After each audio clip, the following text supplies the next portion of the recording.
ఉన్న దేవుడు అలాగే దేవుని కంటే మనకి కొంచెం తక్కువగా చేసిన పరిస్థితి కీర్తన గ్రంథం 8వ అధ్యాయం 4వ వచనంలో వ్రాయబడింది. దావీదు మహాభక్తుని ప్రార్థనలో తాను రిక్తుడిగా చేసిన ప్రార్థన. ఓకేనా, అర్థమవుతుంది కదా? మీరు ఇంకా స్లోగా చెప్పండి, చెప్తాను. అంటే మనము ఇప్పుడు ఈ సమయంలో దేవుని కంటే తక్కువగా చేసినప్పటికీ ఏలు స్వభావం ఇచ్చింది దేవుడు ఆ మానవుడైన ఆదామునకు. ఈ విషయాన్ని మీరు గుర్తుపెట్టుకోండి.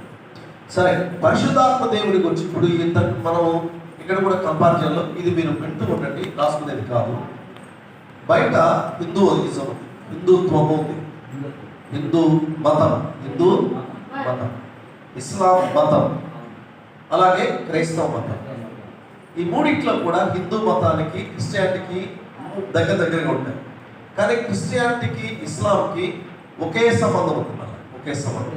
ఎందుకంటే ఆ విశ్లేషణతో సాయంత్రం దాకా తెగదు. మీకైతే తెలియపరచుకోండి. హిందూయిజంలో బ్రహ్మ, విష్ణు, మహేశ్వర, గాడ్. ఊరికి వినండి. జీ అంటే జనరేటర్. బ్రదర్ నరసింహరావు అర్థమవుతున్నాయా? జనరేటర్. ఓ అంటే ఆపరేటర్, డి అంటే destroyer. That is the god. జీబోడి. అయితే బ్రహ్మైన దేవుడు సృష్టిస్తే, విష్ణువైన వ్యక్తి పరిపాలిస్తే తిరిగి దక్షిణాగ్నాన్ని నాశనం చేసిన శివుడు దక్షిణాగ్నాన్ని నాశనం చేస్తాడు. కానీ క్రిస్టియానిటీలోకి అలాగ వచ్చేసరికి ఇక్కడ కూడా క్రిస్టియానిటీలో తండ్రి, కుమార, పరిశుద్ధ. తండ్రి అయిన దేవుడు సృష్టిని కలిగించడానికి ఆయన సిద్ధపడితే ఆ సృష్టి కొరకు ప్రాణం పెట్టినవాడు కుమారుడైన యేసుక్రీస్తు. ఆయన మన ప్రభువైన యేసుక్రీస్తు. ఈ సృష్టిలో ఉన్న వారందరినీ కూడా పరలోక రాజ్య పౌరులుగా చేసే వారిని తీసుకుని వెళ్ళడానికి పరిశుద్ధాత్మ దేవుడు పనిచేయించాడు. ఆదరణకర్త అయిన దేవుడు కాబట్టి త్రిత్వమైన దేవుడు. ఇస్లామిజంలో ఏకేశ్వరనాథం, నసీబ్ కా దేవో భై అని అంటాడు. అంటే లలాట పలకం అంటారు దీన్ని. లలాట పలకం అంటే నొసలు అని అంటాం. ఈ నొసలి మీద రాయబడింది ఏదో రాస్తారు. ఆ విధంగా జరుగుతుందని ఇస్లాం పీపుల్ నమ్ముతారు. ఏది మహమ్మదీయ మతము. కాబట్టి ఇక్కడ మనకి ఆ ఇస్లాం జోలి కానీ హిందూ మతం జోలి పోట్ల క్రిస్టియానిటీ దగ్గరికి వచ్చేసరికి ఎందుకు గొప్పతనంగా వివరించబడిందంటే, తండ్రి అయిన దేవుడు సృష్టించాడు, కుమారుడైన యేసుక్రీస్తు ప్రాణం పెట్టాడు, పరిశుద్ధాత్ముడైన దేవుడు వీరిని తీసుకుని దేవుని పరలోక రాజ్యములో వారిని తీసుకుని వెళ్ళడానికి ఆదరణకర్త అయిన దేవుడు పనిచేస్తున్నాడు. ఇప్పుడు అర్థమైంది కదా? ఓకే. ఇప్పుడు త్రిత్వమైన దేవుడు ఎవరి కాలంలో వాళ్ళు పనిచేశారు. ఇప్పుడు మన మధ్య పరిశుద్ధాత్మ దేవుడు పనిచేస్తున్నాడు. ఎవరు? ఎందుకంటే తండ్రి అయిన దేవుడు సృష్టించాడు, కుమారుడైన యేసుక్రీస్తు ప్రాణం పెట్టి ఆయన ఇప్పుడు విజ్ఞాపన ప్రార్థన చేయించున్నారు ప్రభు పరలోకములో. మూడోది, ఇప్పుడు మనకు ఆదరణకర్త అయిన దేవుడు పరిశుద్ధాత్ముడు. ఎవరైనా ఆదరణకర్త అయిన దేవుడు పరిశుద్ధాత్మ దేవుడు. ఇక్కడ మీరు రాసుకోవాల్సిన విషయాలు ఏంటంటే, పరిశుద్ధాత్ముడు శక్తి కాదు, ఒక వ్యక్తి. పరిశుద్ధాత్ముడు ఒక శక్తి కాదు. మనం ఎప్పుడు శక్తిని పిలవకూడదు. పరిశుద్ధాత్ముడుగా శక్తి కాదు, ఒక వ్యక్తి.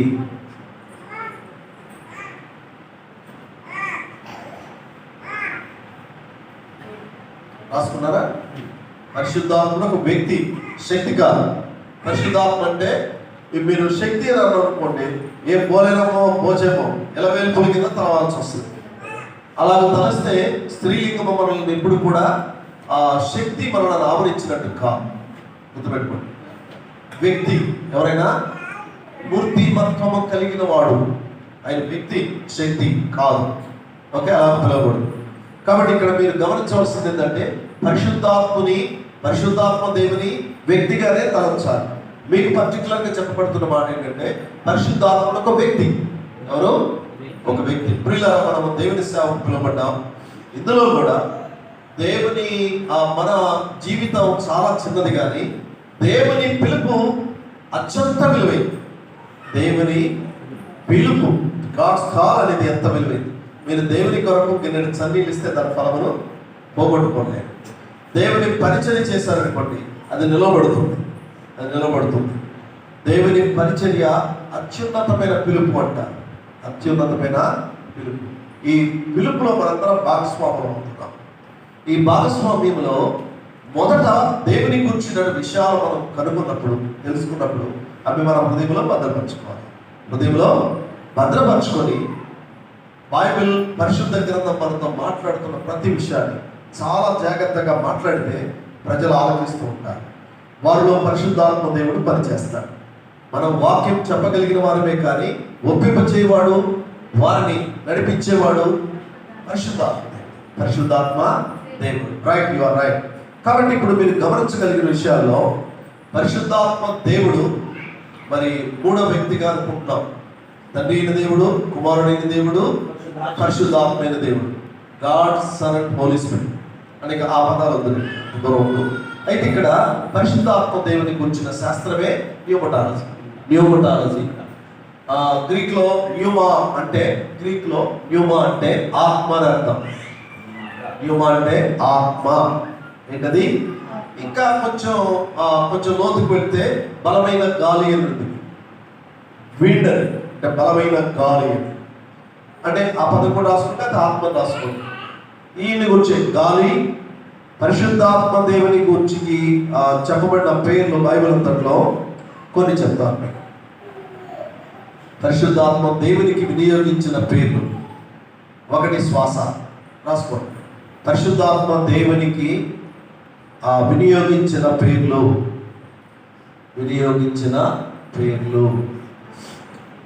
ఒకటి శ్వాస, రాస్తున్నారమ్మా. రెండు శక్తి, శ్వాస, శక్తి. మూడవది అగ్ని. నాలుగు నూనె. ఐదవది నీళ్లు. ఐదు వచ్చాయా? ఏమేమి చెప్పుకున్నాం? శ్వాస, శక్తి, నూనె, నీళ్లు. ఈ పరిశుద్ధాత్మ దేవునికి ఆపాదించబడినటువంటి నామధేయం. అర్థమైనా? పేర్లు ఏంటవి? వినియోగించబడ్డ పేర్లు. ఈ పరిశుద్ధాత్మ దేవుడు మనలను ప్రేమించుచుంటాడు. మానవాళ్ళని ప్రేమించుచుంటాడు. రాసుకోండి. పరిశుద్ధాత్మ దేవుడు మనలను ప్రేమించుచుంటాడు.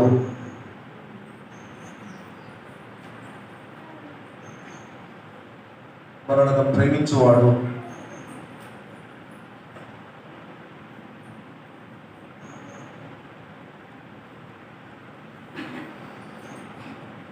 పరిశుద్ధాత్మ దేవుడు మనకు స్నేహితుడిగా ఉంటాడు.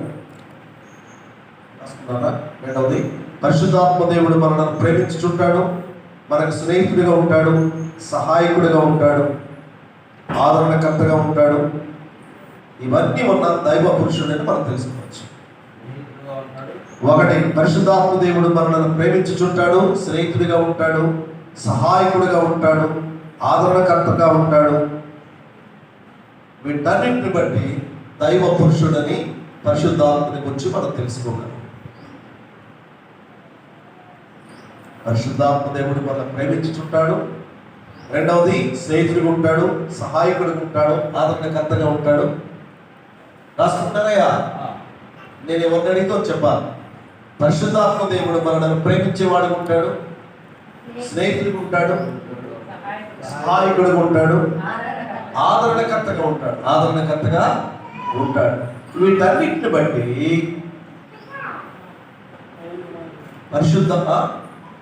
వీటన్నిటిని బట్టి దైవ పురుషుడని మనం తెలుసుకోగలం. పరిశుద్ధాత్మ దేవుడు దైవ పురుషుడని తెలుసుకోగలం. ఓకేనా? ఆయనకి ఆపాదించబడ్డ, పరిశుద్ధాత్మ దేవునికి ఆపాదించబడ్డ పేర్లు శ్వాస, శక్తి, అగ్ని, నూనె, నీళ్లు. అంతేనా? పరిశుద్ధాత్మ దేవుడు మనల్ని ప్రేమించుచుంటాడు, స్నేహితుడిగా ఉంటాడు, సహాయకుడిగా ఉంటాడు, ఆదరణకర్త అయిన దేవుడిగా ఉంటాడు. కాబట్టి ఇప్పుడు మనము దైవ పురుషుడని మనం తెలుసుకోగలుగుతున్నాం.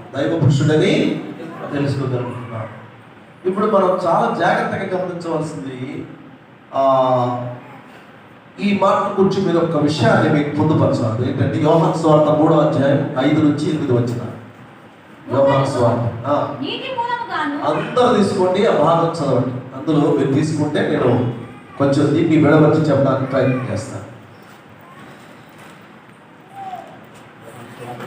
యోహాను సువార్త 3వ అధ్యాయం 5 నుంచి 8 వచ్చిన ఇది చాలా కీలకమైన అంశం. యోహాను సువార్త 3వ అధ్యాయము 5 నుంచి 8 వచ్చిన చదవగలరా? అందరూ చదవలేకపోతే అందరూ చదువు. ఒక రమ్మ అందరికి తీసుకొని ఇంకా బైబిల్లే ఓపెన్ చేయండి.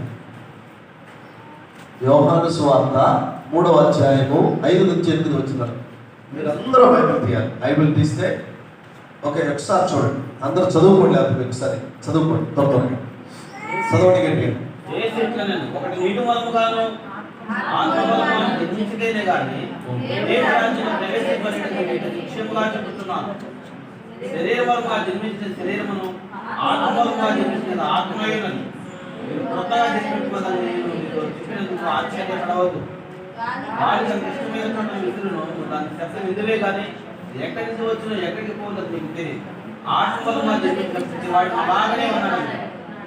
అందుకు నికోదేము ఈ సంగతులు ఎలా సాధ్యమని ఆయన అడుగుతారు. కాబట్టి ఇప్పుడు మీరు గమనించవలసింది, ఇక్కడ మీరు అందులో మీకు బాగా గుర్తుపట్టినటువంటి మాట చెప్పగలరా? నీటి మూలంగా, ఇంకా ఆత్మ మూలంగాను, ఇంకా ఇంకా ఇంకా మీ బుర్రకు పదులు పెడుతున్నాం. మేడం గారు మీరు ఫాస్ట్ అవ్వాలి, చెప్పాలి. గాలి తనకి ఇష్టమైన చోట జన్మించటం. ఎవరెవరు జన్మ పేరు ఏం పేరు చెప్పండి? నూతన జన్మ. 3వ అధ్యాయం 2వ వచనం చదవండి. 3వ అధ్యాయము 2వ వచనం. దగ్గరికి వస్తున్నారంటే అతడు రాత్రి యందు ఆయన యొద్దకు వచ్చి బోధకుడా నీవు దేవుని యొద్ద నుండి వచ్చిన బోధకుడు అని మేము ఎరుగుదము. దేవుడు అతనికి తోడై ఉంటేనే గాని నీవు చేయుచున్న సూచక క్రియలను ఎవడునూ చేయలేడని ఆయనతో చెప్పెను. అందుకు యేసు అతనితో ఒకడు క్రొత్తగా జన్మించితేనే గాని అతడు దేవుని రాజ్యమును చూడలేడని నీతో నిశ్చయముగా చెప్పుచున్నాను. కీలకమైన మాట మీరు దొరికింది. అందులో చూడండి ఏం దొరికింది? ఒకడు క్రొత్తగా జన్మించితేనే. క్రొత్తగా అసలు మీరు ఈ సందర్భం వచ్చిన వ్యాఖ్యల్లో నేను మీకు ఇది ప్రసంగంగా చెప్పడం జరుగుతుంది. రాత్రిపూట నికోదేము అనబడ్డ పాండిత్యము కలిగిన వ్యక్తి నికోదేము. ఎవరైనా నికోదేము అంటే ఇతని పేరు ఒక రకంగా చెప్పాలి అంటే నికోదేము అనే ఆ మాటకు వేదములను ఎరిగిన వాడని అర్థం. వేదిక్ స్కాలర్ అంట, వేదములను ఎరిగిన వాడు. ఇతను అంతకుముందు సూచక్రియలు చూశాడు. ఎక్కడ? కానా వివాహంలో ఒక సూచక్రియ జరిగింది.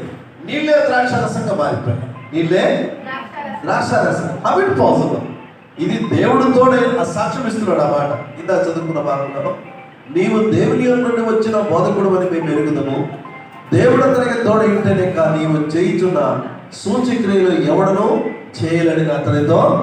ఇక్కడ కూడా మీరు గమనించాల్సింది, అద్భుత కార్యములు వేరు, సూచక కార్యములు వేరు. మీరు ఇది రాసుకోవచ్చు, తర్వాత చెప్తాను మళ్ళా. అద్భుత కార్యములు వేరు, సూచక సైన్స్ అంటారు. మిరకిల్స్ అనే వేరు, అద్భుతాలు వేరు, సూచక క్రియలు వేరు. ఈ సూచక క్రియ ఏంటి అంటే ఆయన చేసింది కానా వివాహంలో నీళ్లను ద్రాక్షారసంగా మార్చు.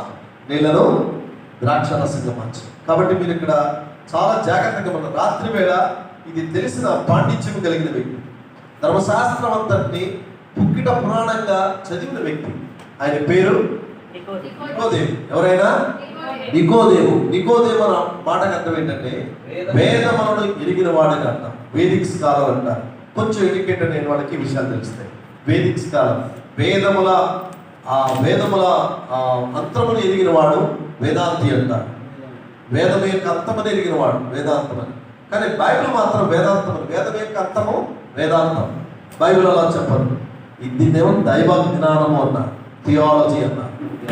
థియాలజీ అంటే దేవశాస్త్రం అంట. మన బైబిల్ పేరు దేవశాస్త్రం. బైబిల్కి మరొక పేరు కూడా రాసుకుంటే దేవశాస్త్రం. మనం చదువుకుంటుంది ఏది, ఇప్పుడు నేర్చుకుంటుంది ఏది, న్యూమటాలజీ అంటే పరిశుద్ధాత్మని గురించిన, ఇంతకుముందు క్రిస్టాలజీ గురించి విన్నాం. దేవుని గురించిన శాస్త్రం దేవశాస్త్రం. ఏంటది? దేవశాస్త్రం. థియాలజీ అంటారు. ఏమంటారు? థియాలజీ. దేవుని అన్ని శాస్త్రములకెల్లా దేవశాస్త్రం చాలా విలువైంది అని ఉంటుంది.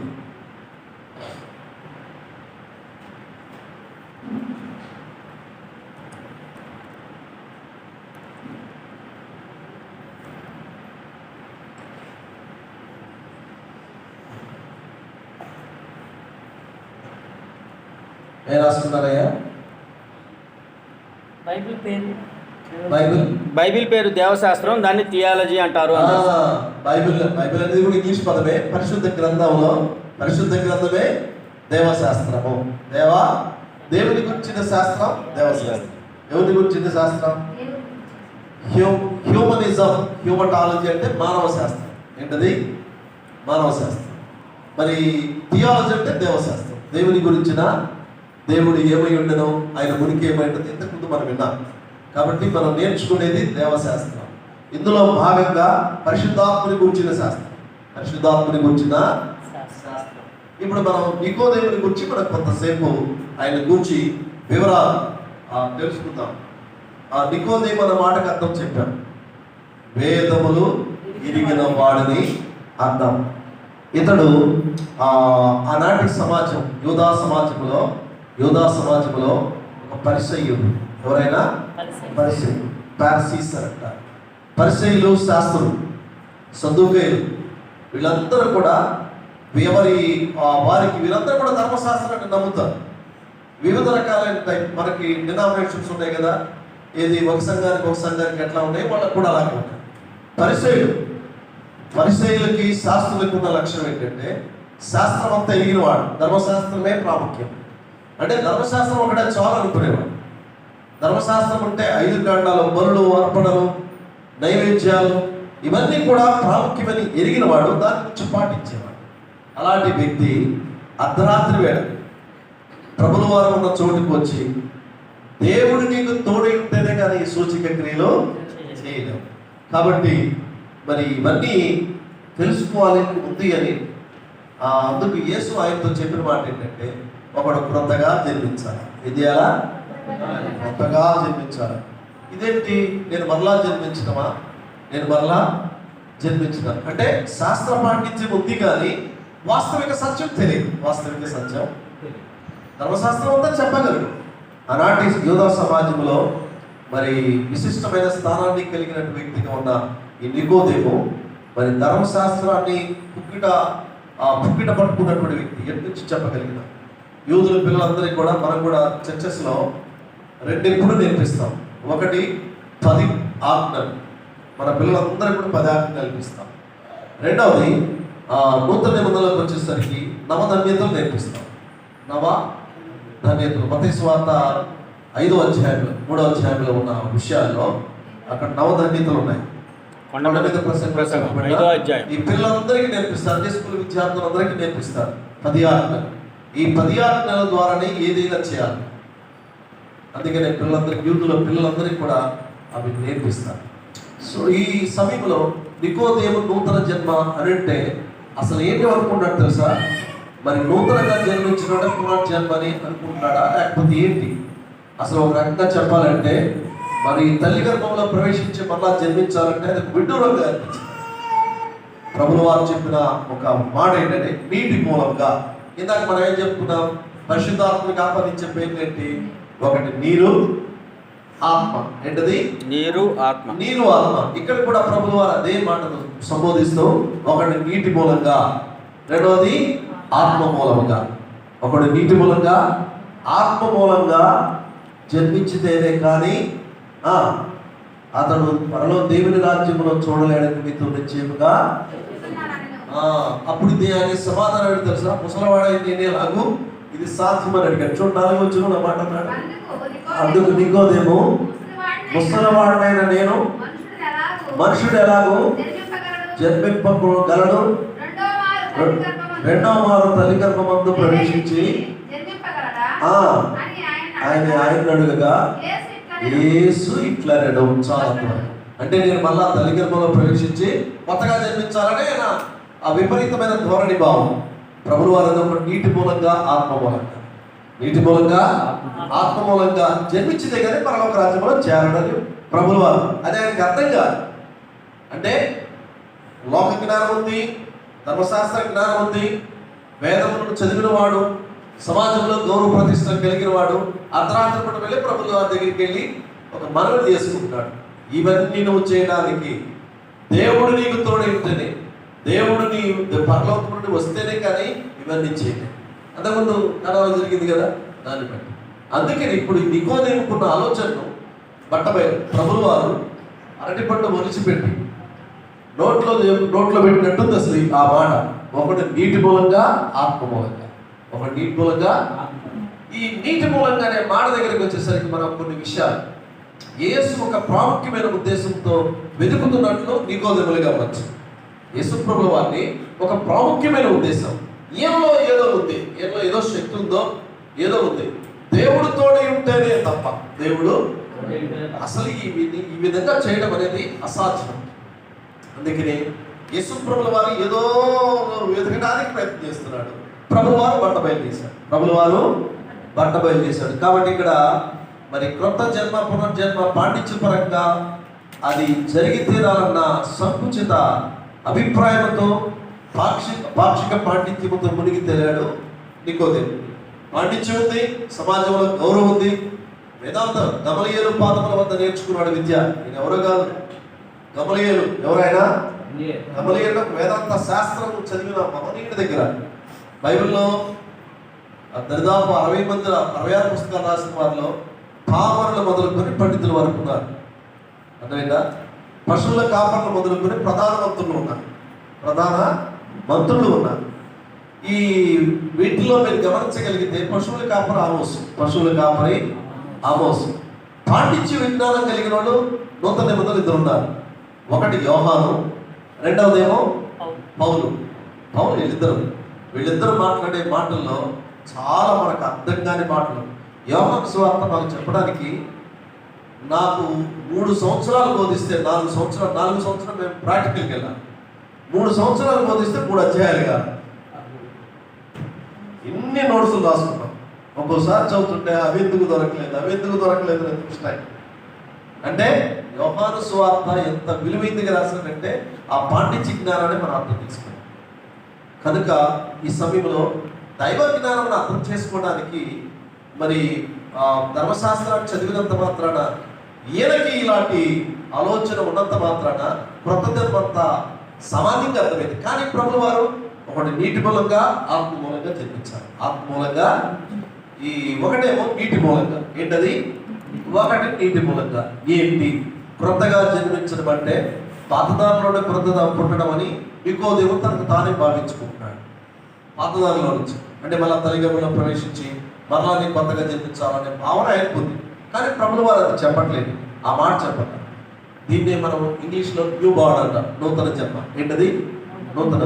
మీరు మారు మనసు పొందండి, నూతన జన్మానుభవం పొందండి అని మనకి ఇప్పుడు స్వార్థలో చెప్పబడుతున్న మాట.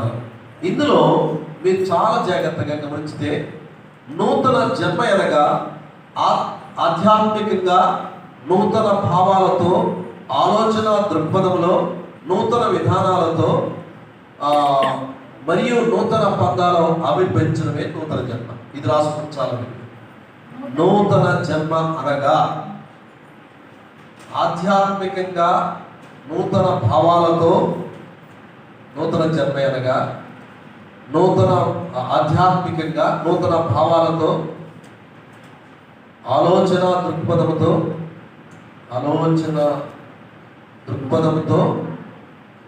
నూతన జన్మ అనగా ఆధ్యాత్మికంగా నూతన భావాలతో, ఆలోచన దృక్పథంతో, నూతనమైన విధానాలతో,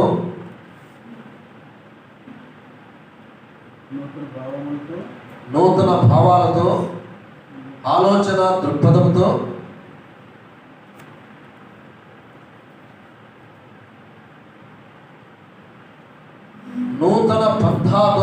నూతనమైన పంథాతో ఆవిర్భవించడమే నూతన జన్మ.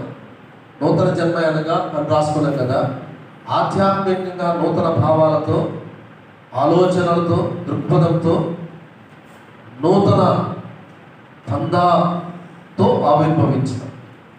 నూతన పంథాతో ఆవిర్భవించడం, నూతన జన్మ అనగా అనే మాటకు మీరు అడిగితే ఈ మాట రాసుకోవాలి. ఏం రాసుకోవాలా? ఇప్పుడు చెప్పాను. నూతన జన్మ అనగా ఆధ్యాత్మికంగా నూతన భావాలతో, ఆలోచన దృక్పథంతో, నూతన పంథాతో ఆవిర్భవించడం. ఆవిర్భవించడం ఒకసారి పుట్టడం అన్నమాట, అంతే కదా. ఆవిర్భవించింది అని అంటారు కదా, పుట్టడమే. నూతన జన్మ అంటే ఏంటి? ఇప్పుడు ఆధ్యాత్మికంగా నూతనమైన భావాలు, నూతనమైన మారుమనసు అనే దానికి అర్థం ఏంటో తెలుసా? ఉన్నట్టుండి దేవుని వైపు తిరగడం. That is the change of heart. దేవుని వైపు తిరగడం మారుమనసు. మారుమనసు అనగా దేవుని వైపు ఉన్నట్టు తిరిగిపోవడానికి. దేవుడు తట్టు చూస్తున్నాడు. బూదిగంధముల నివాసులారా నా వైపు చూచి రక్షణ పొందుతుంది. తూచేయాలరా. బూదిగంధముల నివాసులారా నా వైపు చూచి రక్షణ, నా వైపు తిరగడంతే. మనం ఉన్నట్టు ఇదివరకు లోకంతో చూస్తున్నాం, ఇప్పుడు దేవుని తోడు చూస్తున్నాం. ఇక దేవుడే, అంతేనా? అది మారుమనసు, అదే నూతన జన్మ. నూతనమైన భావాలు, నూతనమైన ఆలోచన దృక్పథంతో, నూతనమైన పంథాలో ఆవిర్భవించడమే నూతన జన్మ. నేను నూతనంగా జన్మించాను. ప్రభువు వారు ఒక మాట మీకు సందర్భం వచ్చింది. ఒక మాట, యేసు ప్రభువు వారు బాప్తిసం పొందాల్సిన అవసరం ఉందా? ఏ సార్, ఇంతకాలం మనం పరిచయం ఉన్నాం. యేసు ప్రభువు వారు బాప్తిసం పొందాల్సిన అవసరం ఉందా? ఆయన పాపియా? కాదు. మరి ఎందుకు తీసుకోవాలా బాప్తిసం? అందులో మాట చాలా విలువైన మాట. ఆయనేమో ప్రభువు వారి కంటే పెద్దవాడు, 6 నెలలు పెద్దవాడు. ఆయన పేరు జాన్ ది బాప్టిస్ట్. ఎవరైనా? యోహాన్. బాప్తిసం ఇచ్చి యోహాన్, ఇంగ్లీష్లో జాన్ ది బాప్టిస్ట్ అంటారు.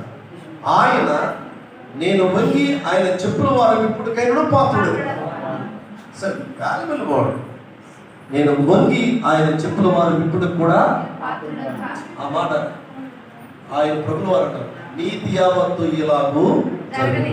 ఆ పదాలు చదువుతున్నప్పుడే మనం హృదయం కదిలించబడతాం కదా. ప్రభుల వారు బాప్తిసం తీసుకోవాల్సిన అవసరం లేదు, ఆయనలో కూడా నీతి యావత్తు ఇలాగూ జరగని. ప్రభుల వారు ఎప్పుడైతే బాప్తిసం పొందుతున్నాడో, బాప్తిసం పొందిన వెంటనే పరిశుద్ధాత్మ పావురం వలె ఆయన మీద వాలి. పరిశుద్ధాత్మ దేవుడు ఎవరైనా పావురం వలె ఆయన మీద వాలినట్టు కూడా చూడండి ఒకసారి. మార్కు సువార్త 1వ అధ్యాయం. ఇవన్నీ కొంచెం మనం తక్షణ అవసరాలలో మనం తప్పనిసరిగా వీటిని గుర్తించాలి. మార్కు సువార్త 1వ అధ్యాయము, మార్కు సువార్త 1వ అధ్యాయము 10వ వచనం. వెంటనే ఆయన నీళ్లలో నుండి ఒడ్డునకు వచ్చి చూడగా ఆకాశము చేర్చబడుటయు పరిశుద్ధాత్మ పావురములే తన మీదకు దిగి వచ్చుటయు చూచెను. మరియు నీవు నా ప్రియ కుమారుడు, చదవమ్మా, నీవు నా ప్రియ కుమారుడు, నీ యందు నేను ఆనందించుచున్నానని ఒక శబ్దము ఆకాశం నుండి వచ్చెను. ఇప్పుడు మీరు చెప్పండి, పరిశుద్ధాత్మ దేవుడు ఎలాగా పావురము వలె యేసు ప్రభుల వారి మీద దిగింది. పరిశుద్ధాత్మ దేవుడు ఒక శబ్దం కూడా వినపడింది, ఈయన నా ప్రియ కుమారుడు, ఈయన యందు నేను ఆనందించుచున్నాను. ఈ మాటను మీరు చదువుతున్నప్పుడల్లా, కాబట్టి ఈ ప్రాముఖ్యమైన విషయంలో నూతన జన్మ అంటే మనం అర్థం చేసుకోవాలి. నూతన జన్మ, దాన్ని మారుమనసు అన్నారు. ఇంకా మారుమనసు జోలికి వెళ్ళకండి, మనసు మార్చుకోండి. నూతన జన్మ అంటే ఆధ్యాత్మికంగా నూతన భావాలతో, ఆలోచన దృక్పథంతో, నూతన పంథాలో ఆవిర్భవించడమే నూతన జన్మ. ఏంటి నూతన జన్మ అంటే? ఇదే రావాలి. ఓకేనా? ప్రభువు వారు చెప్పిన మాటలో, ఒకడు నీటి మూలముగా, మరొకరేమో ఆత్మ మూలంగా. ఒకరు నీటి మూలంగా, ఆత్మ మూలంగా జన్మించింది. మరి ఎలాగోది ఈ రోజున మీరు గమనించలేదు. యేసు ప్రభువు వారు నూతన జన్మను గురించి నికోదేముకు చెప్పబడుతున్నప్పుడు ఆయనకేమో పాండిత్య జ్ఞానంతో ఉన్నాడు. ప్రభువు వారు చెప్తున్న మాట పూర్తిగా అర్థమైనప్పటికీ కూడా దాన్ని అర్థం చేసుకోలేనటువంటి పరిస్థితుల్లో నికోదేము ఉన్నాడు. అంటే దీన్ని చూస్తే ఒక రకంగా చెప్పాలంటే తాను నేర్చుకున్న విద్య కానీ, సంస్కృతి వల్ల కానీ, కల్చర్ అంట, మన సమాజంలో నేర్చుకున్న కల్చర్ వల్ల కానీ, మరి లేకపోతే మనిషి హృదయ వైఖరిని బట్టి కానీ సంపూర్ణంగా మనిషి మార్చబడతాడటంలో మార్చబడతాడు అనేది ఒక విద్య వల్ల మార్చబడతాడు. ప్రవర్తన శాస్త్రాలు ఉన్నాయి, క్యారెక్టరిస్టిక్ శాస్త్రాలు ఉన్నాయి. మీరు ఎప్పుడైనా మంచి మంచి ఉద్యోగాలకు వెళ్తున్నప్పుడు ఫస్ట్ చేంజ్ యువర్ క్యారెక్టర్ అంటాడు.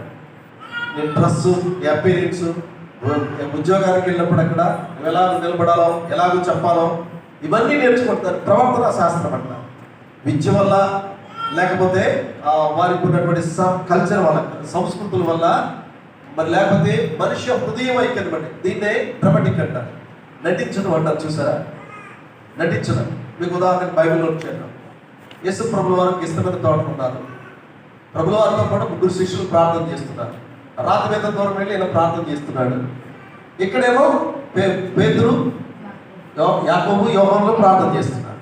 ఈ 3 ప్రార్థన చేస్తూ ఉంటే ఈ ప్రభువు వారి దగ్గరికి వచ్చేసరికి యోధ ఇస్కరియోతు ముందుగా నడుస్తున్నాడు.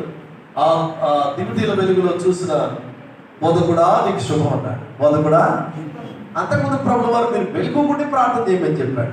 వీళ్ళు మెలకువ లేకుండా ఇద్దరు జారుకున్నారు. ఎప్పుడైతే ఆయన ఈ పని చేస్తున్నాడో ప్రభువు వారి దగ్గరికి వచ్చేసరికి ప్రభువు వారిని బంధించిన బోధకుడా నీకు శుభం మాస్టర్ అని చెప్పి ఆయన బోధకుడా నీకు శుభం అని చెప్పి ముద్దు పెట్టుకున్నాడు. ఏ ముద్దు పట్టించాడో ఆ ముద్దుతో వెంటనే బంధించడానికి వచ్చినప్పుడు పేతురు మేల్కొన్నాడు. నా ప్రభువు వారిని బంధించబోతున్నారు, ఇది అన్యాయం అని చెప్పి అక్కడే మలుపుకున్నాడు ప్రధాన సైనికుడు. అతను కత్తి తీసుకొని డాన్స్ ఆడాడు కాసేపు.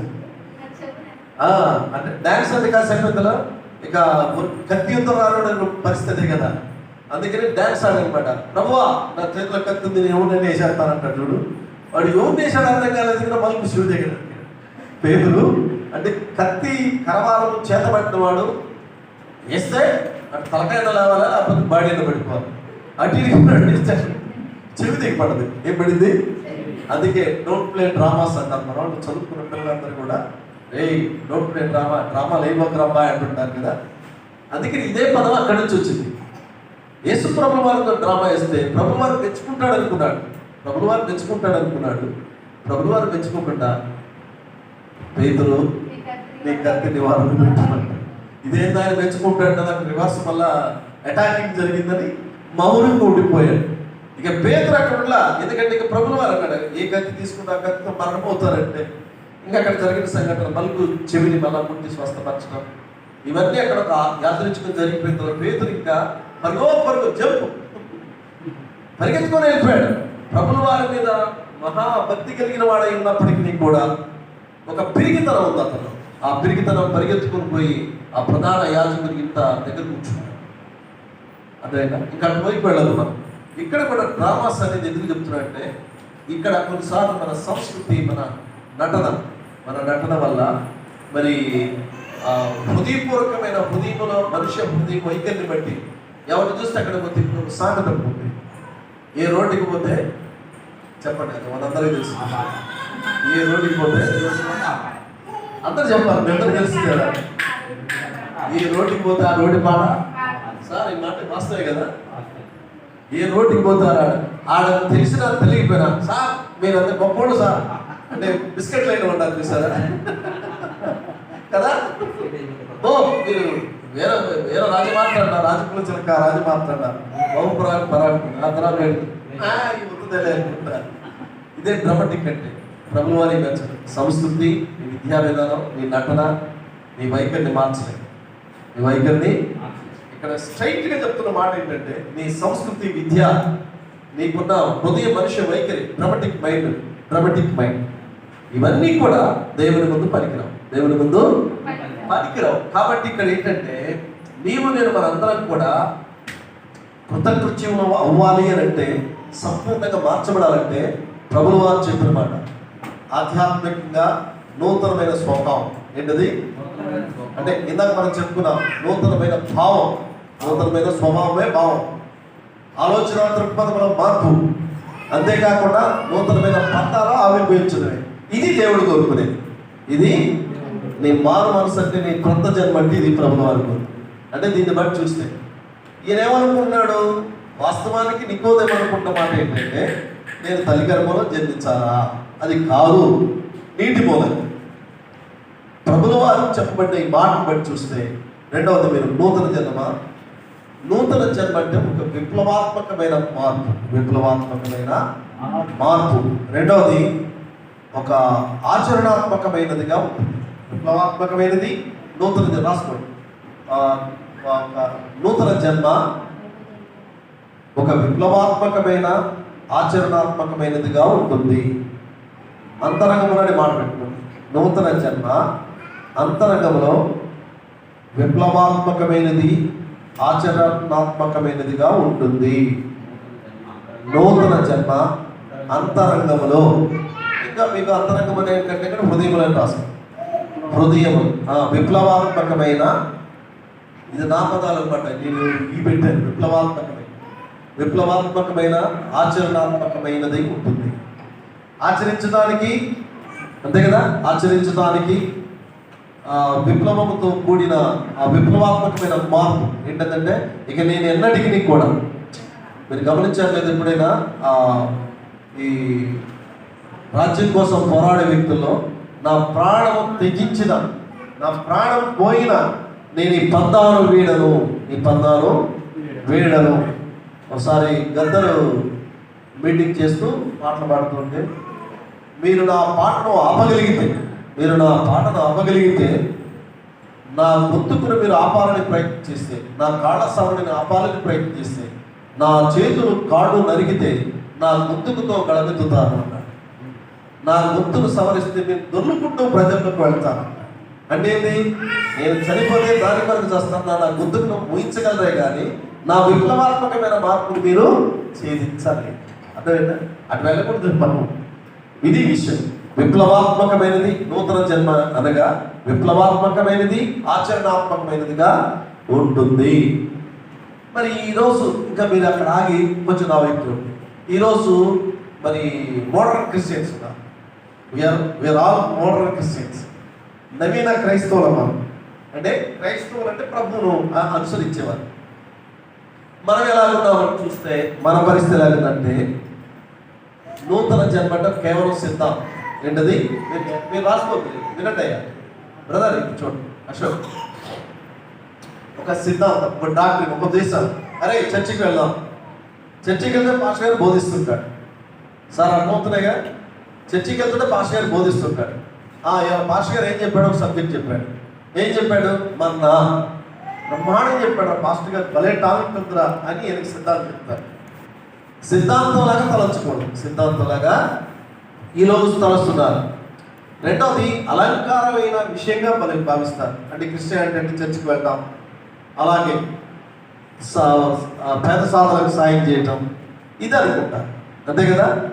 ఈ రోజున మీరు గమనించగలిగితే హోలీనెస్, స్పిరిచువాలిటీ అనేది మరి సంఘాల్లో దూరంగా ఉన్నాయి.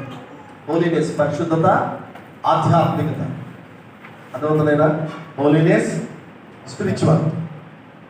మనందరం కూడా ఈ పరిశుద్ధత, ఆధ్యాత్మికత లేకుండా అలంకారయుతంగా క్రిస్టియన్ ఒక బ్యాడ్జీ పెట్టుకొని, లేకపోతే మెడలో సిలువ ధరించి, లేకపోతే ప్రతి ఆదివారం చర్చికి వెళ్తున్నప్పుడు బాహాటంగా బయటికి వెళ్ళడం, ఇది అలంకారయుతం. ఇది అలంకార.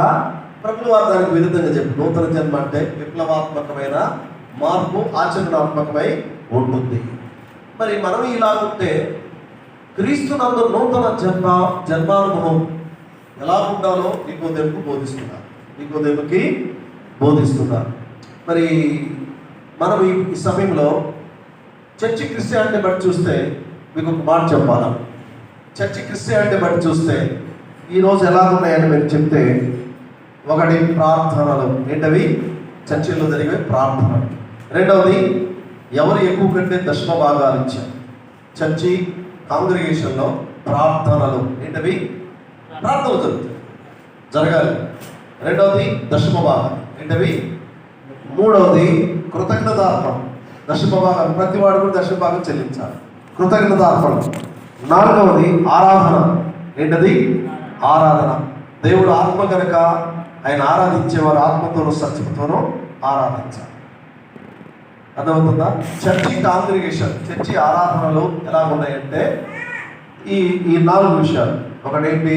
ప్రార్థనలు, ప్రార్థన సమావేశం అంటారు, అంతేనా? మేము ప్రార్థనకు వెళ్తున్నాం. రెండవది దేవునికి మేము ఇంత ఇచ్చాం, దశమ భాగం. నేను దశమ భాగం ఇస్తున్నాను, వా కృతజ్ఞతార్పణలు. మేము కృతజ్ఞతార్పణలు చెల్లించు ఆయన గుమ్మములలో ప్రవేశించుకునే మాట నూరు కీర్తనలు కూడా చూడవచ్చు. ఆరాధన, తండ్రి అయిన దేవుని ఆరాధించడానికి, కేకలు వేయడానికి కాదు, ఆరాధించడానికి. ఇది ఇవన్నీ కూడా మరి అక్షరార్థంగా బాహ్యంగా ఉన్నాయి, కానీ మనోపలకంపై ఉన్నవి ఏంటంటే విప్లవాత్మకమైనది, ఆచరణాత్మకమైనది నూతన జన్మ. ఏంటది? విప్లవాత్మకమైనది, ఆచరణాత్మకమైనది నూతన జన్మ. ఇక్కడ కూడా ఒక మాట మేము మౌలికంగా చెప్తాను. కాబట్టి మీరు నూతన జన్మ అంటంతో నీ అంతరంగముల హృదయంలో ఒక విప్లవాత్మకమైన మార్పు, ఆచరణాత్మకమైనది ఉంది. యేసుప్రభువు వారి దగ్గరికి 10 మంది కుష్ఠరోగులు వచ్చారు. ఎంతమంది వచ్చారు నాన్న? 10 మంది వచ్చారు. ఈ 10 మంది వచ్చినప్పుడు ఈ 10 మంది అల్లో వాళ్ళందరూ రోగం ఒకటే. That's called leprosy. ఏంటిది? కుష్ఠ వ్యాధి. వాళ్ళు ఎవరికి లేదు. వాళ్ళ వ్యాధి ఏం చేసిందంటే అందరిని ఒకటిగా చేసింది. అందరిని ఒకటిగా. సారాయి షాప్ దగ్గర అన్ని రకాల వాళ్ళు కలుస్తుంటారు, అవునా? వీడికి వాడికి ఆడికి వీడికి దోస్తాను. ఇంకా వాళ్ళు తాగినప్పుడు ఎలా ఉంటారో చెప్పడానికి వాళ్ళ మాటలు అవన్నీ కూడా. ఒకరోజు ఈ రూట్లో మాచర్ నుంచి వెళ్తుంటే ఇక్కడ ఎక్కడో బస్సు ఎక్కడప్పుడు ఆపు అన్నాడు, ఎక్కించుకున్నాడు. కండక్టర్ టికెట్ తీసుకోవయ్యా అంటాడు. కండక్టర్ చాలా స్మూత్ గోయింగ్, సీట్ వెనక్కి కూర్చుంటాడు. అంటాడు, టికెట్ కొనాలనా అంటాడు. ఇతను అదేందా టికెట్ కొనాలంటే ఏంది? బస్సు ఎక్కింది టికెట్ కొనా, టికెట్ కొనాలి రూల్ ఏమన్నా అంటాడు. వీడు ఏ రూల్ ఉందంట? మరి బాబు ఇప్పుడు ఆపరా నాయన అంటే బస్సు దించుతావా? బస్సు దించు, నీ సంగతి తెలుసా? నాకు ఐ నోట్ డిపో మేనేజర్, నేను ఇప్పుడే కాల్ చేస్తా అంటాడు. అర్ధగంట వాడితో శోభ. అర్ధగంట మీకు అందరూ ఏమైనా ఎవరైనా చెప్పడానికి నువ్వు గట్టు డబ్బులు అంటాడు. నువ్వు గట్టు డబ్బులు అంటాడు. అంటే మేము ఇస్తానంటే నువ్వు ఎందుకు కడతావా? నువ్వు నా చుట్టవా అని అంటాడు. ఇట్లా అర్ధగంట ఆ కండక్టర్ బ్యాగ్ గార్డ్ పడేసి ఈ ఉద్యోగం చేయాలని అవసరం సార్ అంటే ఆపాడు. ఎక్కించుకోపోతే ఇటు తప్పు, నాకు నీ మొబైల్ తెలుసు ఏంటంటాడు. ఇక గోళ అర్ధగంట గందరగోళం చేసింది. అంటే ఒక రకంగా ఇప్పుడు మనం చెప్పుకునే విషయాల్లో మరి మనుషులు ఎలా ఉన్నారు, అట్లనే బాహ్యంగానేమో ఇవి చేయాలని తలంపులో ఉన్నారు. దేవుడు విప్లవాత్మకమైన మార్పు, విప్లవాత్మకమైనటువంటి ఆచరణాత్మకమైనదిగా నూతన జన్మ ఉండాలని ప్రభుల వారి ఉద్దేశం. ఇప్పుడు మీకు అర్థమైందా? ఇంతకుముందు ఎవరు ఈ సబ్జెక్ట్ టచ్ చేసి ఉంటారు. మీకు పర్టికులర్గా నేను 5-6 రోజులు కూర్చున్నా ఈ సబ్జెక్ట్ మీద కూర్చొని మీకు వరకు చెప్తాను. ఇప్పుడు చెప్పండి, నూతన జన్మ అంటే ఏంటి?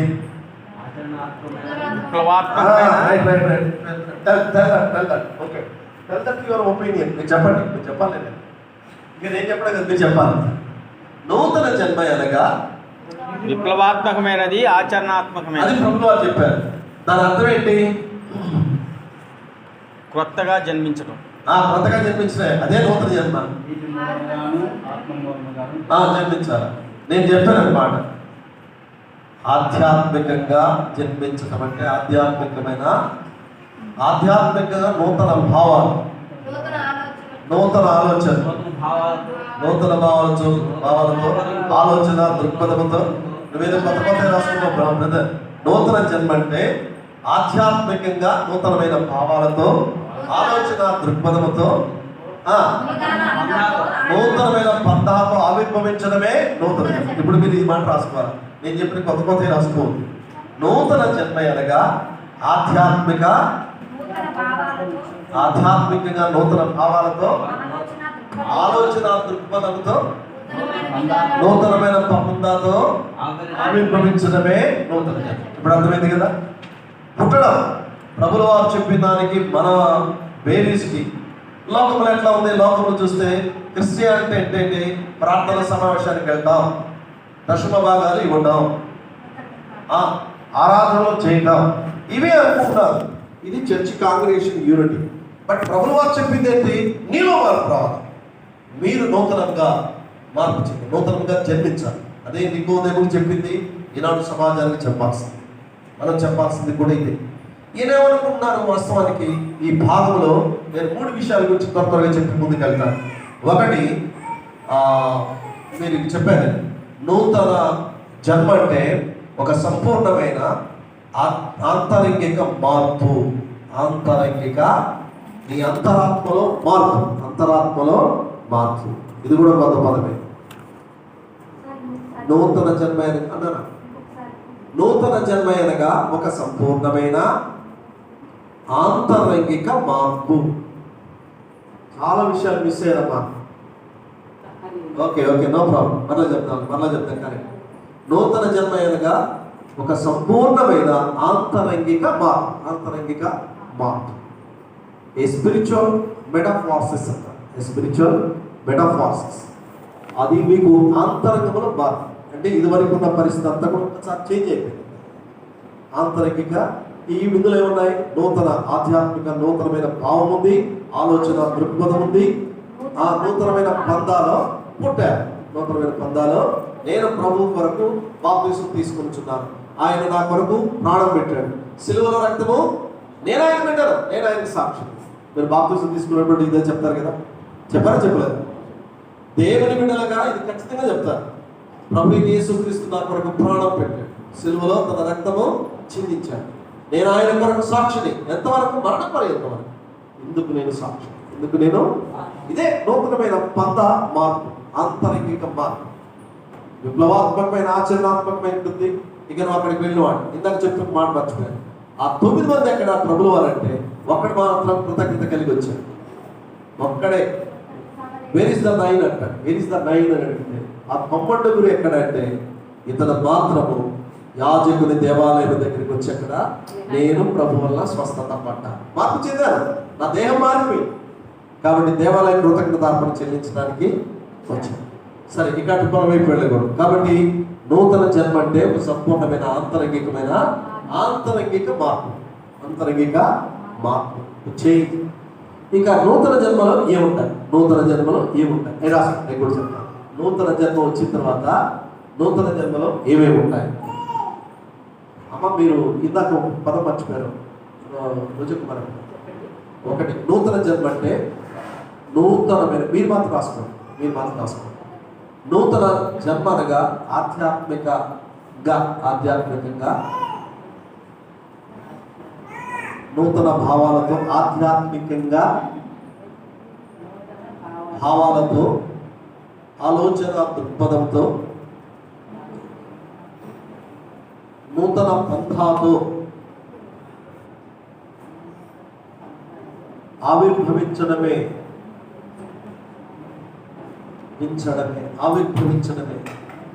అంటే పుట్టడం.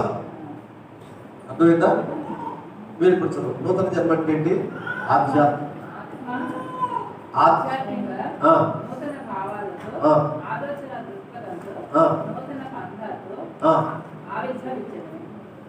అంతే నూతన జన్మ. యూ బాండ్ ఏంటది? ఈ నూతనమైన జన్మ ఎప్పుడైతే వచ్చిందో అది ఒక ఆంతరంగికమైన మార్పు. అంతరంగంలో మార్పు. మనిషి బాగానే ఉంటారు. అంతరంగంలో ఎలాంటి పరిస్థితి? ఇదివరకు కట్టిన ఉన్నది, ఇదివరకు ఇప్పుడు మెత్తని మాంసము ఉంది. ఇదివరకు ద్వేషం ఉంది, ఇప్పుడు ప్రేమ ఉంది. ఇదివరకు కఠినత్వం ఉంది, ఇప్పుడు దీనత్వం ఉంది కదా. ఒకసారి చూడండి, అది ఎవరికి కలుగుతుందంటే నిద్ర ఆవహించుతున్నది. వేసుకెళ్ళి గ్రంథం 36 ఏంద్రా చెప్పండి, అడగండిరా. న్యూ బాండ్ అంటే ఇంగ్లీష్. ఏజ్కేల్ 36 ఒకసారి మీరు చదవగలిగితే.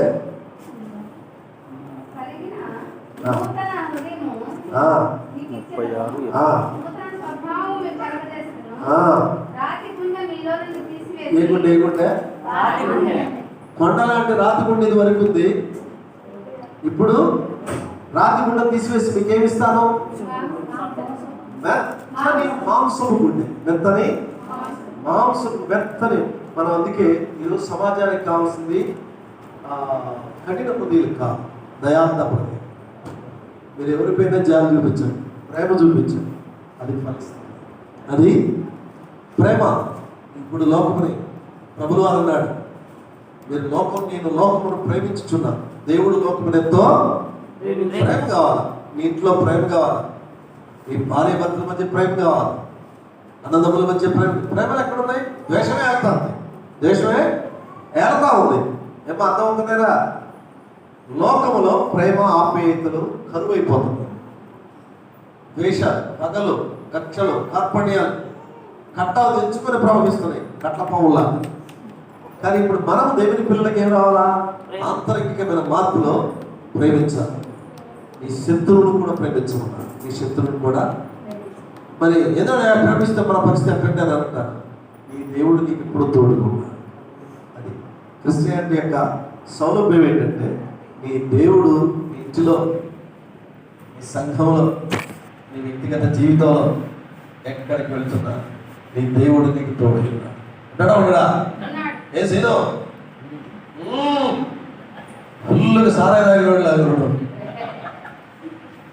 అందుకనే ఆంతరికమైన మార్పు, సంపూర్ణమైన ఆంతరిక మార్పు ఏంటంటే నూతన జన్మ.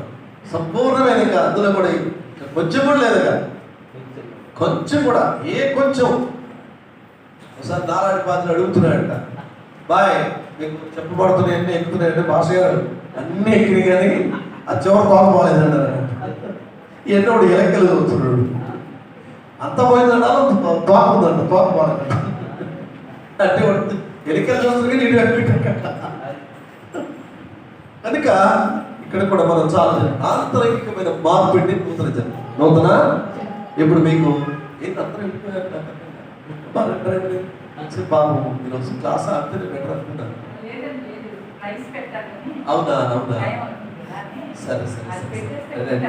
ఎందుకంటే ఇది చాలా వాల్యుబుల్ నోట్స్ గా, అందుకని మీరు రాసుకుంటే సార్ కూడా కొంచెం చెప్తాయి. ఆయన కూడా కొంచెం బాగా ఉంటాడు, అర్థమైంది నాకు.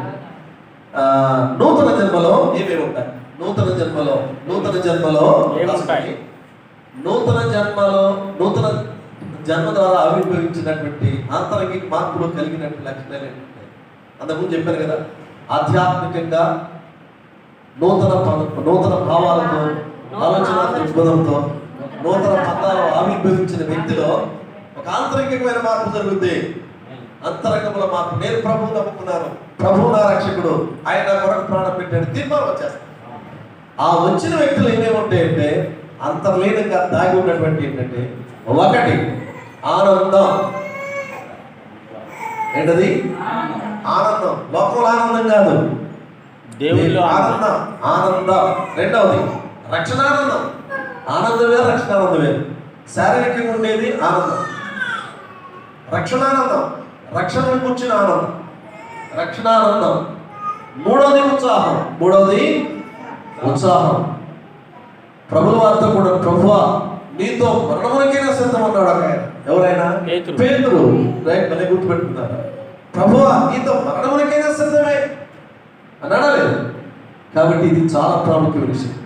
ఆనందం ఉంది, రక్షణానందం ఉంది, ఉత్సాహం కనబడతాయి. నూతన జన్మానుభవం పొందిన వారిలో, నూతన జన్మానుభవం పొందిన క్రైస్తవునిలో తన రక్షణానుభవాన్ని ఆనందంతో, ఉత్సాహంతో అందరి ఎదుట బయలుపరుస్తారు. రాసుకుంటారా? ఆనందం. మీరు మిస్ అయ్యారు, మీరు అక్కడికి మహాత్మ గారి డ్యూటీలోకి వెళ్ళిపోయారు.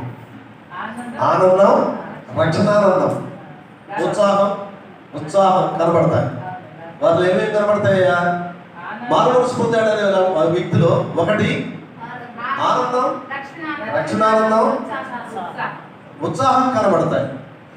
ఈ రక్షణానందం పొందిన, నూతన జన్మానుభవం పొందిన క్రైస్తవుల్లో దాన్ని రక్షణానుభవం అంటారు. రక్షణానుభవం ఏంటది? రక్షణానుభవం పొందిన క్రైస్తవుల్లో ఆనందంతో, ఉత్సాహంతో అందరి ఎదుట దేవుడు తను రక్షించిన విధానాన్ని తెలియపరుస్తాడు. లేదా? చెప్తాడా లేదా? అర్థమవుతుందా? కాబట్టి రక్షణానుభవానికి ఆనందం, ఉత్సాహం, అందరి ఎదుట దేవుడు నన్ను ఎందుకు రక్షించుకున్నాడో బయలుపరచుకుంటూ ఉండాలి. మీరు సాక్ష్యాలు చెబుతుంటారు అప్పుడు, దేవుడు నాకు పోయిన వారం బిడ్డలందరూ బాగోలేదు, నా ఇంట్లో సమస్యలు శోధనలు ఉన్నాయి. కానీ నూతన జన్మానుభవం పొందిన వ్యక్తిలో రక్షణానుభవం తొలికెసలాడుతుంది. నిండుకుండా తొడక అదే రక్షణానుభవం. ఇక ఆనందం ఉంటుంది, రక్షణానుభవంలో ఆనందం ఉంటుంది, ఉత్సాహం ఉంటుంది, ఇంకే ఉంటుంది చెప్పారు. రక్షణానందం, ఆనందం, ఉత్సాహం కనబడతాయి. అంతేనా? Okay, right. కాబట్టి బాప్తిసం పొందుట ద్వారా ఎప్పుడైతే నువ్వు నూతన జన్మానుభవం పొందావో నువ్వు ఇంకా ఆగలేవు. ఐ వాంట్ బ్యాప్టిజం, నాకు బాప్తిసం తీసుకోవాలి. బాప్తిసం ద్వారా అతడు నూతన వ్యక్తిగా సంఘములో ప్రవేశిస్తాడు. బాప్తిసం ఇప్పుడు మెట్లు అర్థం అవుతున్నాయా? అంతరంగంలో మార్పు ఏంటి? నూతన జన్మ, నూతన ఆధ్యాత్మికంగా నూతన భావాలతో, ఆలోచన దృక్పథంతో నూతన బంధాలు ఆవిర్భవించడమే నూతన జన్మ. ఒక వ్యక్తిలో ఆంతరంగికమైన మార్పే నూతన జన్మ. అంతరంగికమైన ఆ నూతన జన్మ కలిగిన వ్యక్తి ఏముంటాయి? ఆనందం ఉంటాయి, ఆనందం ఉంటుంది, ఉత్సాహం కనబడతాయి. అవి ఉన్న వ్యక్తి తన రక్షణానుభవాన్ని గురించి, ఆనందాన్ని, రక్షణానుభవాన్ని మరి బయలుపరచకుండా ఉండలేడు. ఆ ఉండలేని వ్యక్తి నేను ప్రభువు కొరకు బాప్తిసం తీసుకొచ్చున్నాను. బాప్తిసం ద్వారా అతడు నూతనమైన వ్యక్తిగా సమాజంలో గుర్తించబడతాడు. అవునా?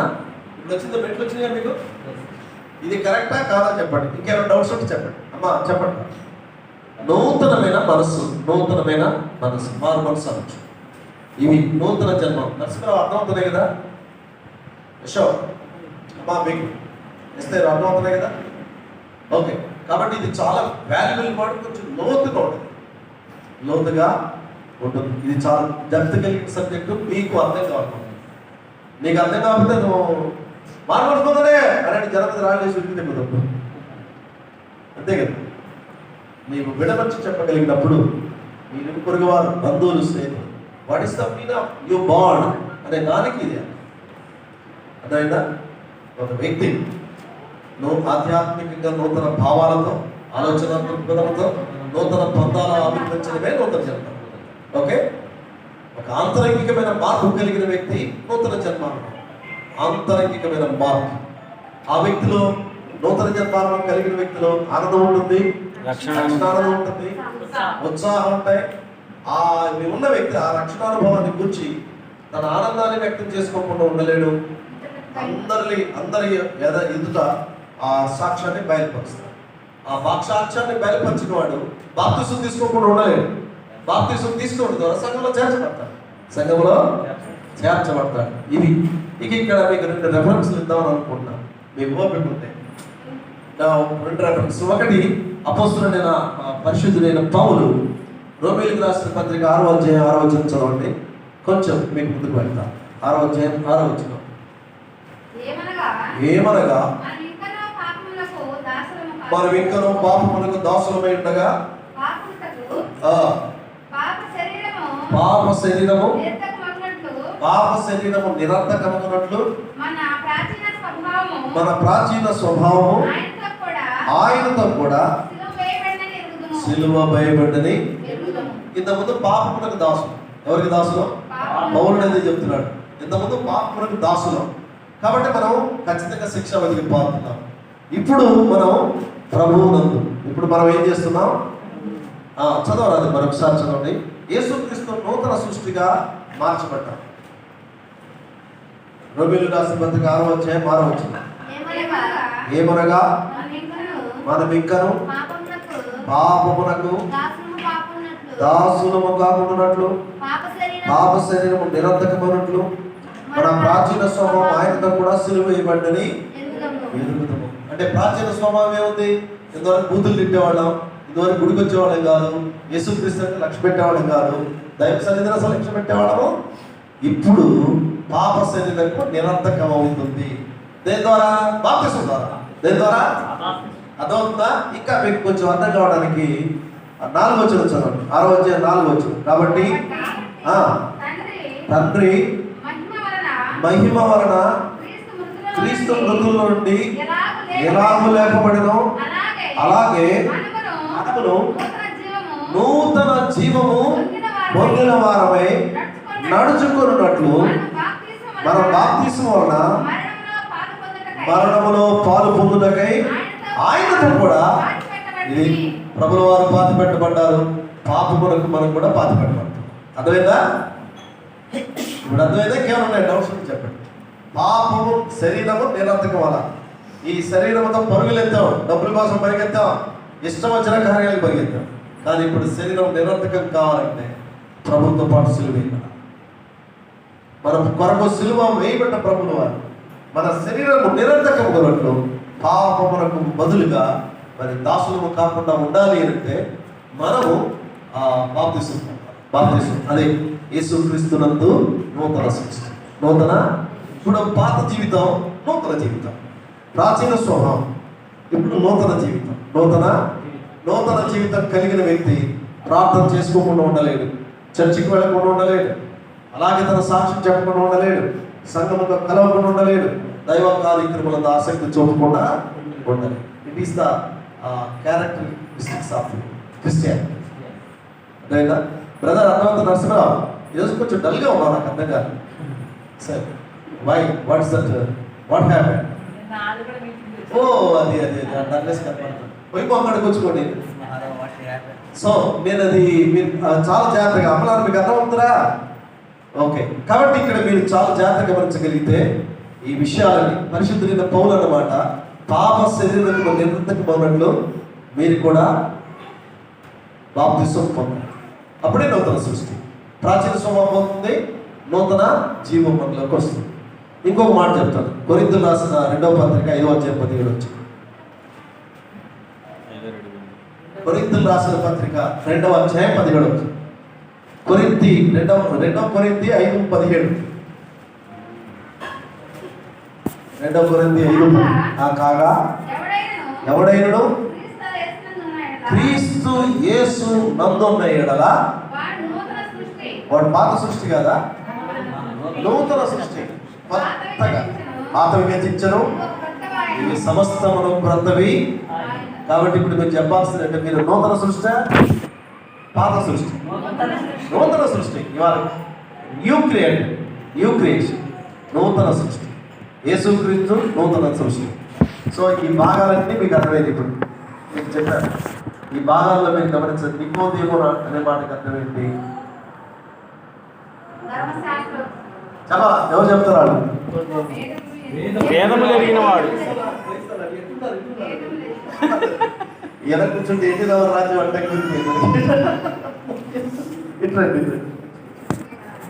ఓకే. అందుకని మీరు గమనించండి, ఇప్పుడు చెప్పబడుతున్న మాటలో వేదములు ఎరిగిన వాడని నాగమణి చెప్పింది. వేదములను ఎరిగిన వాడని అర్థం. వేదములను వాస్తవంగా ధర్మశాస్త్రం అన్ని నేర్చుకున్నవాడు, ఆయన పాండిత్యం నేర్చుకున్నాడు. కానీ నూతన జన్మ అంటే ఏంటో అందుకే అర్ధరాత్రంగా వెళ్ళొచ్చి ప్రభుత్వ దగ్గరికి వచ్చాడు. అర్థమైనా? ఇక నాకు మా ప్రసంగం ద్వారా మేము స్టేజ్ ఎక్కితే ఈ భాగాలు ఇలా ఉంటాం. వాడిస్తారు మీనా ఏం బాగుండు అనే మాట తీసుకున్నామంటే ఇంకా అక్కడ ఎడ్యుకేటెడ్ వాళ్ళందరికీ సమాధానం చెప్పబడుతుంది. మీకు అర్థం అవడానికి నన్ను అంతా దిగి మీ దగ్గరికి వచ్చాను, మీ దగ్గరికే వచ్చాను. అర్థమవుతుంది కదా? నూతన జన్మ అని అడిగినప్పుడు ఒకడు ప్రభువు వారు చెప్పిన మాట ఏంటి? ఒకడు నీటి మూలంగాను ఆత్మ మూలంగాను జన్మించాలి. అప్పుడు ఆయన అన్నమాట ఏంటంటే నికోదేము అన్నమాట తల్లి గర్భంలో ప్రవేశించి జన్మించాలా అని అడిగారు. అందుకు ప్రభువు వారు మళ్ళీ ఏం చెప్పాడు? మళ్ళా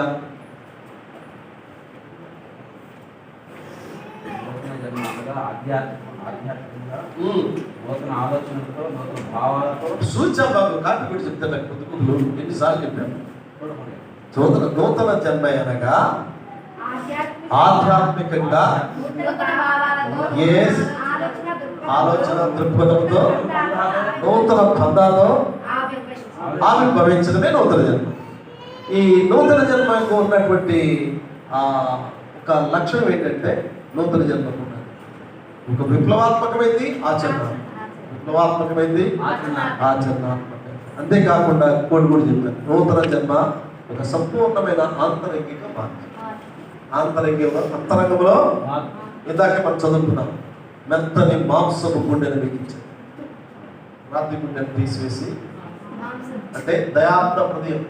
యేసు ప్రభు వారు ప్రేమించినప్పుడు మనం కూడా అలాగే ఆంతరికమైన మార్పు వచ్చిన వ్యక్తిలో ఆనందం ఉంటుంది, రక్షణానందం ఉంటుంది, ఉత్సాహం కనబడతారు. ఉత్సాహం, ఇదే రక్షణానుభవాన్ని తాను తన ఆనందాన్ని వ్యక్తం చేస్తాడు, రక్షణానందాన్ని వ్యక్తం చేస్తాడు, అందరికీ బయలుపరచుకోకుండా సాక్ష్యం. అవి ఎప్పుడైతే వచ్చినాయో బాప్తిజం తీసుకోవడానికి సిద్ధపడతాడు. బాప్తిజం ఎప్పుడైతే తీసుకున్నాడో నూతన జన్మను మనం పొందిన తర్వాత అతడు మరి ఎలా ఉంటాడంటే, ఈరోజు మనం సమాజం కూడా మనది కూడా ఎలా ఉండాలి అంటే, మనం కూడా ఎలా ఉండాలంటే నూతన సృష్టిగా, ఎలాగునా నూతన సృష్టిగా మనం చేయబడాలి.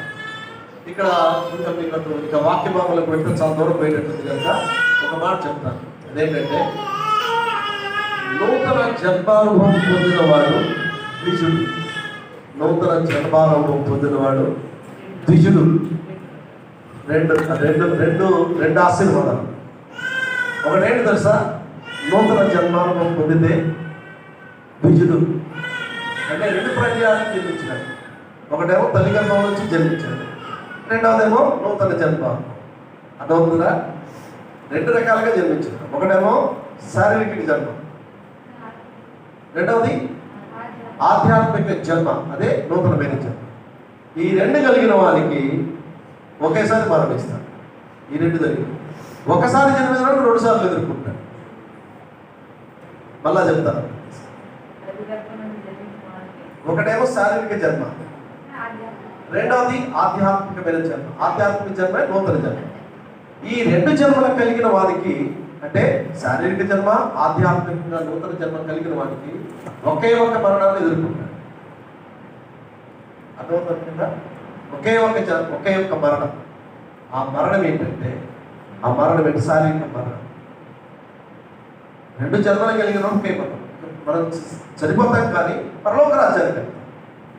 కానీ ఎప్పుడైతే ఈ ఒకేసారి జన్మించిన వ్యక్తి రెండు మరణాలు ఎదుర్కొంటాడు. రెండు మరణం. అర్థమవుతుందా? రెండు మరణం. ఒక మరణం ఏంటంటే, ఒక మరణం లోకంలో ఉన్నప్పుడు నువ్వు మరణాలు ఎదుర్కొంటావు. తర్వాత రెండవ మరణం. ఆ రెండవ మరణం ఏంటంటే, పిరికివారును, అవిశ్వాసులను, మాంత్రికులను వీళ్ళందరికీ తీర్పు తీర్చినప్పుడు అందులో ఆ గుంపులో కూడా వెళ్ళిపోతాం. ఆ గుంపులో నువ్వు ఒక జన్మకు 2 చావులు, 2 జన్మలకు ఒకే మరణమే. ఒక జన్మకు 2 చావులు, 2 జన్మలకు ఒక్క మరణమే. కాబట్టి మనము శారీరకంగా జన్మించామన్నాం. నూతన జన్మాలను పొందితే మనము పరలోక రాజ్య ప్రవేశమునకు వారసులం. పరలోక రాజ్య ప్రవేశమునకు వారసులం. కాబట్టి ఇది ముఖ్యమైనటువంటి మన విశ్వాస జీవితానికి కనుక, విశ్వాస జీవితానికి కనుక ఇది చాలా మౌలికమైన విషయాలు. మరికొన్ని విషయాలు 12 అయింది, కొంచెం అటు మీరు రిలాక్స్ అయ్యండి. మీకు కనుక మూతలు పడుతున్నాయి గమనించాను. అందుకని మీరు టీ తాగుతారు, మంచిళ్ళు తాగుతారు, కొంచెం రండి పర్ల క్లాస్ తీసుకుంటాం. ఇది మన ఆధ్యాత్మిక జీవితం. మనందరికీ